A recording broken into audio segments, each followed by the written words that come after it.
Olá, muito bom dia, ou boa tarde, boa noite, não sei que horas que você vai estar assistindo esse vídeo, mas se é a turma do Reviver, eu sei que vocês estão vendo isso na reunião, né, da noite. Muito bom estar com vocês, mesmo sendo através de vídeo. Estou muito feliz por essa oportunidade. Que Jesus abençoe o nosso propósito, a nossa luta diária de nos tornarmos pessoas melhores.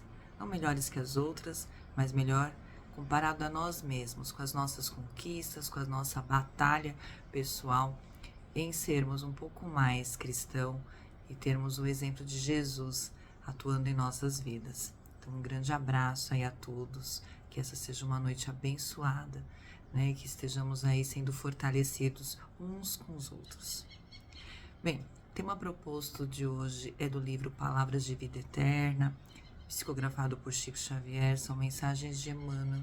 A gente vai estar falando hoje do capítulo 30, que é Vencer o Mal. Para a gente falar desse capítulo 30, a gente tem um trechinho de uma carta de Paulo, né, enviada aos Romanos, que diz o seguinte: não te deixes vencer pelo mal, mas vence o mal com o bem.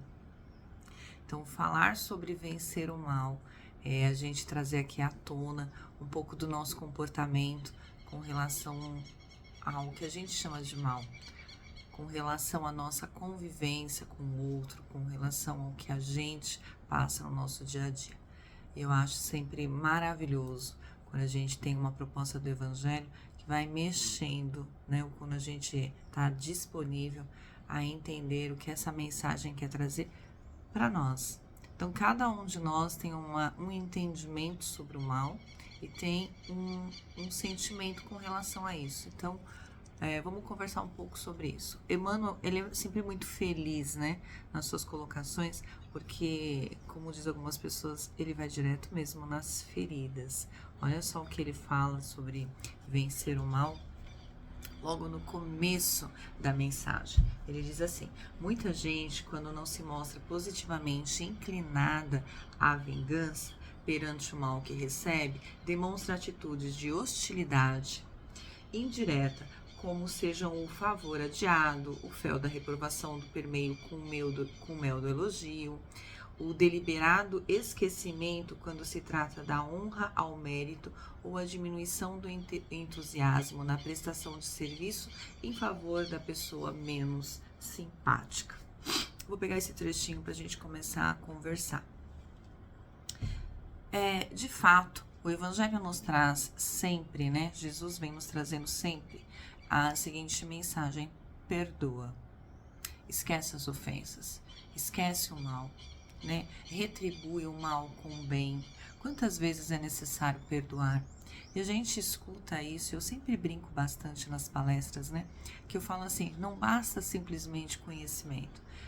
Conhecer é muito importante, mas sentir e vivenciar aquilo que a gente aprende é o nosso grande desafio.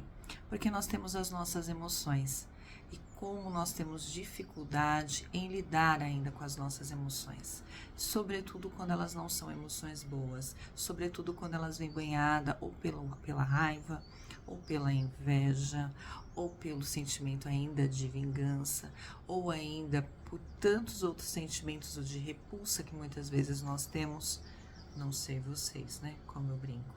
Mas ainda são sentimentos vivos dentro de nós. E é nesse ponto que eu digo que o autoconhecimento ele é libertador. Porque quando eu me conheço, quando eu identifico esses sentimentos, fica mais lúcido e mais objetivo eu trabalhar e vencer o mal que ainda existe em mim. Como assim? Parece que o mal, quando a gente fala sobre o mal, sempre vem de fora, né? O mal é o mal que as outras pessoas nos fazem.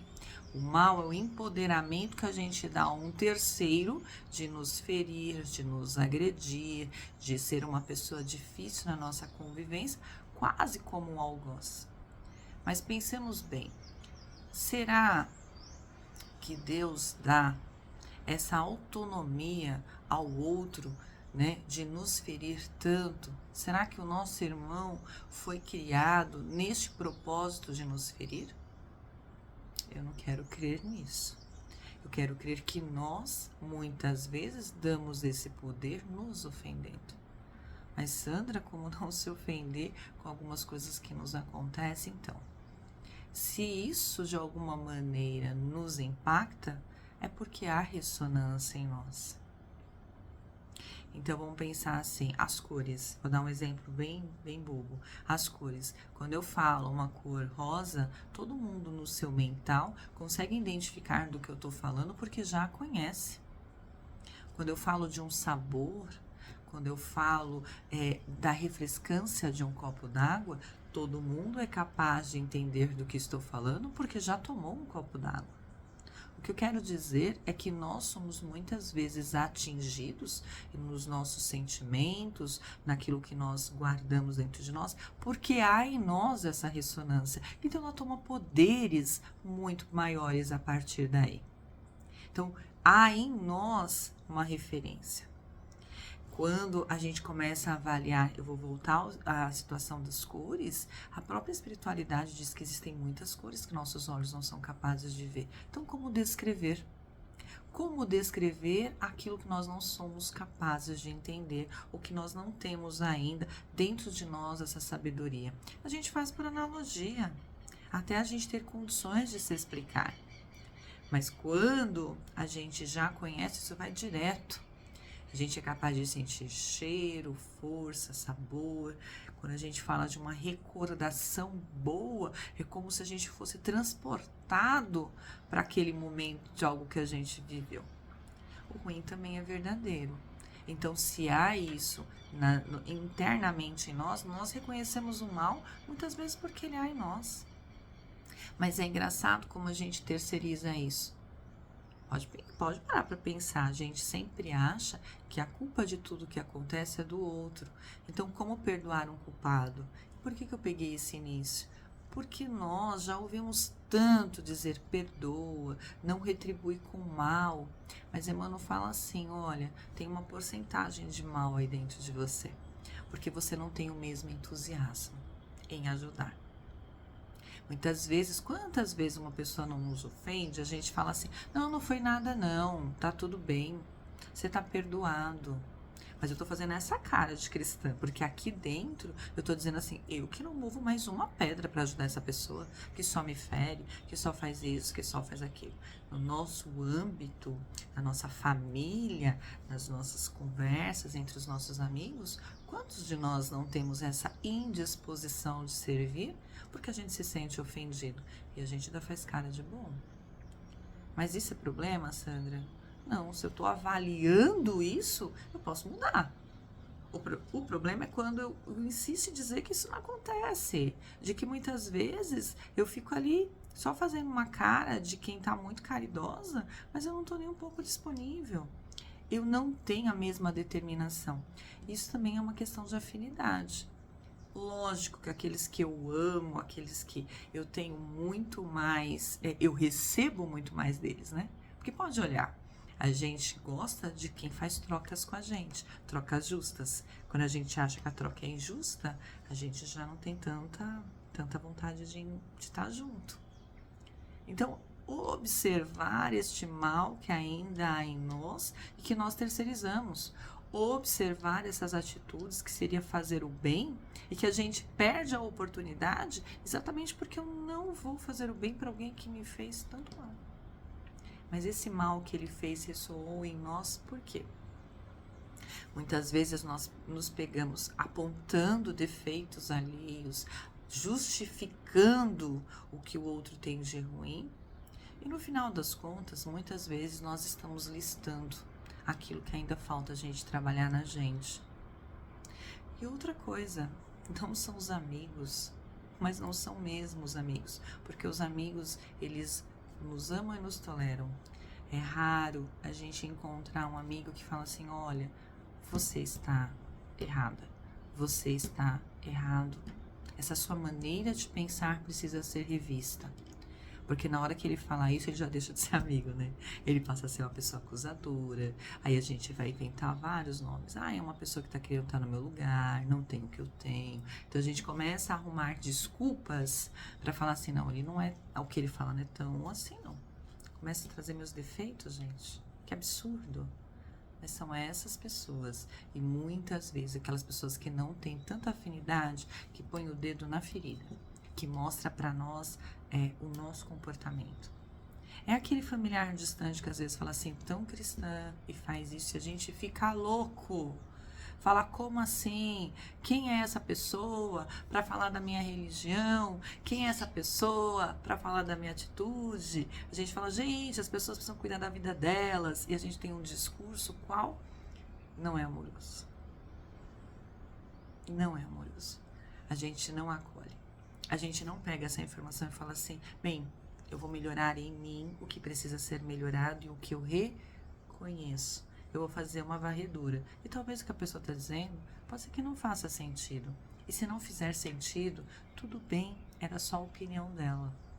É que a gente pega as opiniões e tratam elas como algo forro e ferro, como se a gente estivesse num juiz sendo acusados.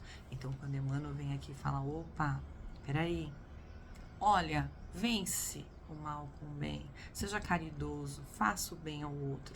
Porque conforme você vai fazendo o bem, é como se a gente estivesse criando um hábito dentro de nós, um treino em não se abalar com algumas coisas, em persistir no bem, em corrigir não o outro, mas corrigir a nós. A gente faz uma correção e acha que virou professor. Vamos combinar? Então, quando a gente pega uma lição dessa e lê, chamando a atenção sobre fazer o bem, sobretudo para mim, para todos os palestrantes que estão falando, é a gente avaliar se a gente está fazendo bem. É a gente avaliar o quanto de mal que ainda há em nós. Porque vencer o mal não é vencer o mal do outro, vencer o mal do que está no mundo. Vamos parar para pensar, se cada um de nós estivéssemos oferecendo somente o nosso melhor, automaticamente tudo ao nosso redor estaria melhor. A gente compreenderia que o que a gente está recebendo do outro também é o melhor que ele está podendo dar. E muitas vezes não é o discurso que vence o mal, são as atitudes. Não é o discurso de que eu estou melhor, que eu não errarei mais. É a minha atitude em me preservar no bem, fazendo bem por mim e não para mostrar aos outros que a gente é bom ou não. A gente deve pensar o que a gente faz quando ninguém está nos olhando. O que a gente faz? Qual é o nosso comportamento cristão quando a gente está sozinho? Quando a gente está ali com os nossos pensamentos? Nós devemos ser bons a todo momento e não só em um. A gente tem essa batalha ainda, né? Ele usa aqui um termo, né, de um dragão antigo que há em nós, de fúria, de fogo, de guerra, e que tem uma língua, né, de chama. A gente pode fazer isso para curar, mas curar primeiro por nós. Então que essa reflexão fique, porque aqui está bem no meu coração, né, observando as minhas atitudes e tendo bondade, perseverança, perdão para consigo mesmo, mas não é perdoar todos os dias o mesmo erro, só porque Jesus disse perdoar 70 vezes 7, mas assim, se esse perdão for necessário, que sejam em atitudes, que a gente pare de tanto verbalizar o quão bom a gente acha que é, que a gente comece a ser bom. Bom para nós, bom para as pessoas que estão ao redor, que a gente pare de disfarçar, né? E comece a cultivar no nosso coração o perdão verdadeiro. Porque muitas vezes a gente fala, não foi nada não, eu não tô magoado, tá sim. Tá magoado sim, e vai tentar de alguma maneira fazer alguma coisa para falar, olha, estamos quites, você me magoou, eu te magoei no mesmo jeito para você ver como é que é. Todos nós, no planeta Terra, sabemos o que é dor e sofrimento. Seja nessa encarnação ou em outras, a gente tem passado por momentos de sofrimento. A gente também sabe o que é amor. A gente também tem assim uma luzinha sobre o que é felicidade. A gente precisa nos esforçar para estar nesse local da alegria, da felicidade, do servir, do acompanhar, do ouvir. Desafiador, mas necessário para a nossa evolução. E com o passar do tempo, fica muito mais leve, porque quando a gente ama, a gente aceita. A gente aceita o que a gente tem, a gente olha para isso, olha a nossa história e vai transformando. Uma semana abençoada, né? Que essa reflexão aí vá se desdobrando dentro de cada um de nós com tudo aquilo que a gente precisa fazer por nós. Fiquem com Deus.